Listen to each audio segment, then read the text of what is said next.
Today I'm taking with the GOYOJO Digital Night Vision GS515. So it comes with a nice clamshell case. Wow. Okay, that is a substantial piece of equipment. Looks like we got our mount here on the bottom. We got an IR light here on the side. On the left side, we got a spot for our batteries. That is using two ICR 18350s. And I do appreciate that this actually has that little thumb nut on there, so we don't need to have a screwdriver if we don't have one on hand. We got our charging port. Looks like we got our card right here. And that came with a 16 gigabyte card. I do appreciate that everything seals up nicely. And I can also tell just by holding this guy, this thing is all metal. This is a fairly stout piece of equipment. We got another rail there on the top so we can mount things on top of that. We got our lens cover on the front. There's a nice looking piece of glass, and same thing on the back. On the top we got our interface. We got power button in the middle and then the navigation buttons on the sides. And that is what it looks like on the inside. Oh, cool. So we have a very long offset so we can give ourselves more eye relief. Also give this a little height adjust. Very nice, and we can tell this is also all solid metal. We got a little screwdriver, got a cleaning cloth, and we got a hex key. And it comes with a rubber eye cup, nice and flexible as well. So on the end we do have a focus ring. If we turn it to the right, that focuses on closer objects. If we turn it to the left, that focuses on farther objects. We also have an adjustable ring on the back to make it so that we can see the screen easier. So the image does look pretty good. I'll focus that in. So this is daylight, and it looks pretty good.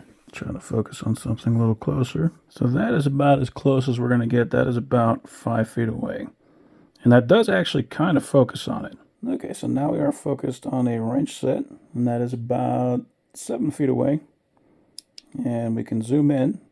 So you can see right now on the bottom right, it says it is a 10x zoom, 15, 20, and then back to 5. So it starts at a 5x zoom. If we hit right, we can change the color of the crosshair. And if we hit left, we can change what the crosshair looks like. Pretty cool. We also have IR, so for that we have to hold the right. So now we got our IR mode, and we can focus that.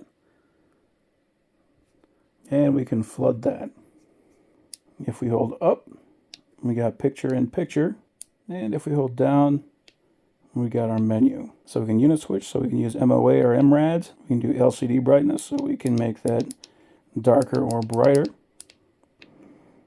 Exposure, color, loop recording, record audio, date stamp, Wi-Fi, gyroscope calibration, date time, auto power off, language, frequency. So frequency can be cool in the event that you've got something like an LED that is strobing in the background.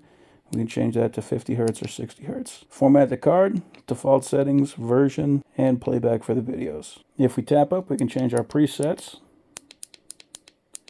So we can increase or decrease the yardage. And if we tap the power button, you can see that we are starting to record. So that is going to record this information to that micro SD card. So a lot of features in this guy.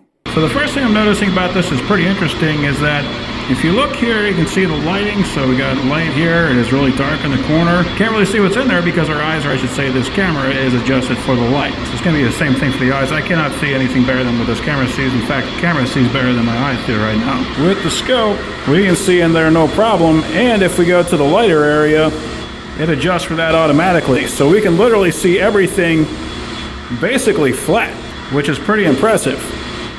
Now if I take something like this, and you can see it's pretty dark right here, and we move up to this light, then there's going to be some adjustment. Like anybody's going to have that for their eyes.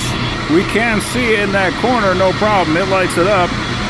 And if we bring it up to the light, it's not immediately blinding us, so it will accommodate that. Seeing if you're going from a light to a dark environment and you're wearing this, it's still going to be okay. Now this is one of the more interesting things. So right now I am outside. I cannot see anything with my eyes. I mean, there is a little bit of ambient light, but what we're looking at right now, there is no way I'd be able to see that. And this is with, if you look at the top right, it says IR off. So this is just with the ambient light that this is able to pick up and amplify. And that is very impressive considering this is what it looks like without it. Like here, I'll get a flashlight. So here, you can see what we were looking at. With the light off, you can't see diddly. So with this scope, granted it's zoomed in and it's grainy, but it's actually picking up detail that you'd never be able to see without it. Pretty amazing if you ask me. Now if we turn on the IR, there we go. So that is what it looks like with the IR on. And you don't necessarily always want the IR on. It is a lot less grainy. Like, it looks a heck of a lot better, but you know, if you're with somebody that also has night vision goggles, they're going to be able to see you from a mile away because you got that big spotlight. You cannot see it. Like, again, this is what it looks like. Even if I got the IR, there it is. I've got to point it at the camera. If I point it at my eye, I literally cannot see it. The camera picks it up. But this makes night vision that much better. No grains. You can see details that you could not see with the infrared off. I'm going to point this at the ground just so I can kind of hold everything at once, but we can focus that infrared. So I can point it at kind of like a beam. So that's what it looks like.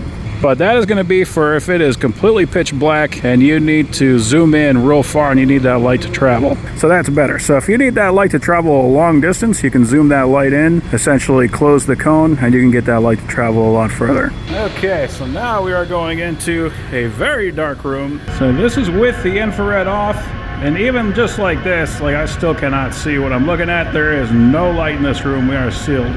So now we do need to turn the IR on. And there we go. Okay, and there we are pointed down a hallway, and we can see that water heater right up close. Let's go ahead and zoom in. So it's pretty shaky. Oh, let me see if I can brace my arm a little bit. That's a little better. So we're a little focused. It's a little sharper. Again, my hands are just a little shaky. I've just been holding this thing up too long. The thing that's actually kind of impressive about that, I've been playing around with this thing all day, and you can see on the bottom right, the battery is still fully charged. I've been turning it off, turning it on, going through the menus, and this thing holds a charge. Very impressive. Get around. Yeah, we can see down the hallway. That is some very impressive night vision. From going from this to that, like literally night and day.